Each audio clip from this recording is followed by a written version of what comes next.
सतगुरु की प्रेरणा नारायण स्वयं सहाय।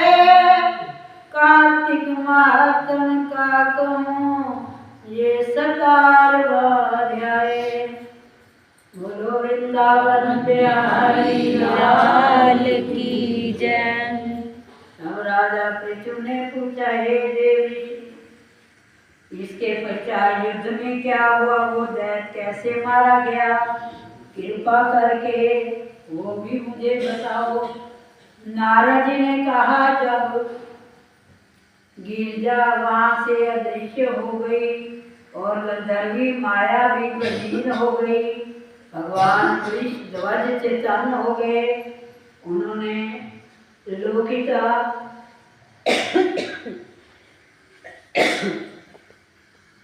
व्यक्त करते हुए बड़ा क्रोध किया। भगवान शंकर जलंधर से युद्ध करने लगे। जलंधर शंकर के बाणों से काटने लगा, परंतु जब काट ना सका, उसने माया की पार्वती बनाकर अपने रथ से बांध ली, जो विलाप कर रही थी। तब अपनी प्रिय पार्वती को इस तरह कष्ट में पड़ा देखकर शंकर जी लौकिक लीला दिखाते हुए संसारिक जनों की तरह व्याकुल हो गए। अगन कुंड की तरह भयंकर रूप धारण किया। उनके रुद्र रूप को देखकर कोई भी दैत्य उनके सामने खड़ा होने में समर्थ ना हो सका।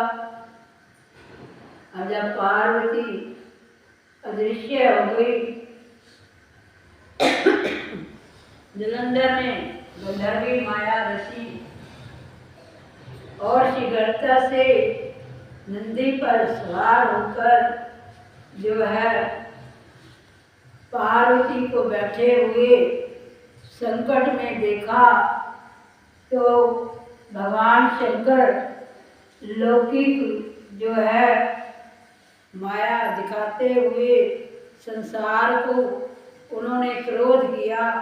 फिर शंकर भगवान ने जलंधर से युद्ध करने लगे।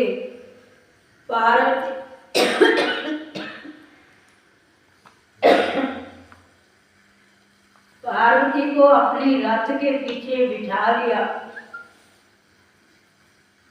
उनके रुद्र रूप को देखकर कोई भी अब भगवान पार्वती को रथ पर बैठे हुए देखकर उन्होंने रुद्र रूप धारण करके उनके सामने अब युद्ध में कोई भी राक्षस खड़ा ना हो सका।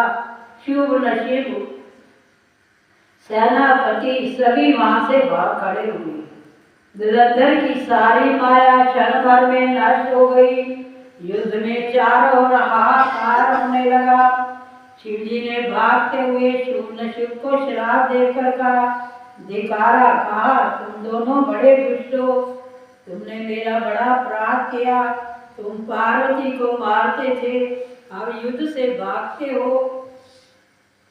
भागते को मारना पाप है, इसीलिए अब मैं तुम्हें नहीं मारूंगा, परंतु गौरी तुम्हें अवश्य मारेगी।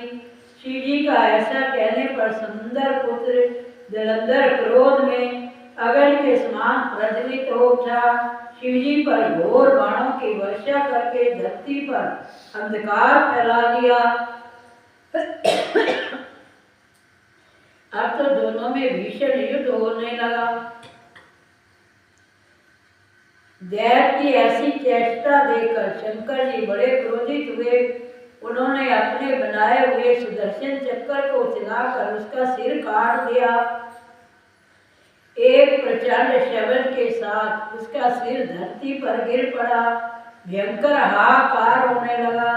अंजन पर्वत के समान शरीर के 2 खंड हो गए। बोलो विष्णु भगवान की जय। उसके रुद्र संग्राम भूमि व्याप्त हो गई। सारी धरती वियल हो गई। शिव जी की आज्ञा से उसका रकत मास महासौरभ में जाकर रकत का कुंड हो गया और शंकर भगवान के वो अंश से पैदा हुआ था। वो तेज था शंकर भगवान का। अब वो तेज निकलकर शंकर भगवान के शरीर में प्रवेश कर गया, जैसे कि वृंदा का तेज गौरी के शंकर में प्रवेश कर गया था। जलंधर को मरा हुआ देखकर देवता और गंधर्व सब प्रसन्न हो गए। बोलो विष्णु भगवान की जय। अब ब्रह्मा आदि देवता ने नतमस्तक होकर शंकर भगवान की उस्तत की और बोले, हे प्रभु, आप प्रकृति से परे पार ब्रह्म परमेश्वर हैं। आप निर्गुण निर्विकार व सब के ईश्वर होकर भी नित्य अनेक प्रकार के कर्मों को करते हैं। शंकर जी, हम ब्रह्मा आदि सब देवता आपके दास हैं। हे देवेश, हे शिव जी, भगवान आप प्रसन्न होकर हमारी रक्षा करो। हे नाथ, हम आपकी प्रजा हैं, हम सदा आपकी शरण में रहते हैं। राजा पृथु ने नारद जी से कहा, जब इस प्रकार ब्रह्मा आदि देवताओं और मुनियों ने शिव जी की अनेक प्रकार से उस्तत करके चरण कमलों का ध्यान किया, तब उसे सुन देवताओं को वर देकर शिव जी भगवान वहीं पर अंतर ध्यान हो गए। बोलो विष्णु भगवान की जय। तत्पश्चात शिव जी का यश गाते हुए देवता प्रसन्न होकर अपने स्थान को चले गए। ये जलंधर का युद्ध चरित्र बड़ा पुण्यप्रद और पापों को नाश करने वाला है। ये सब सुखदायक और शंकर भगवान को भी आनंददायक है। जो इन दोनों कथा को पढ़ेगा और सुनेगा, सुखों को भोगकर अंत में अमर पद को पाएगा। बोलो विष्णु भगवान की जय। बोलो कार्तिक महात्म की जय। अर्थ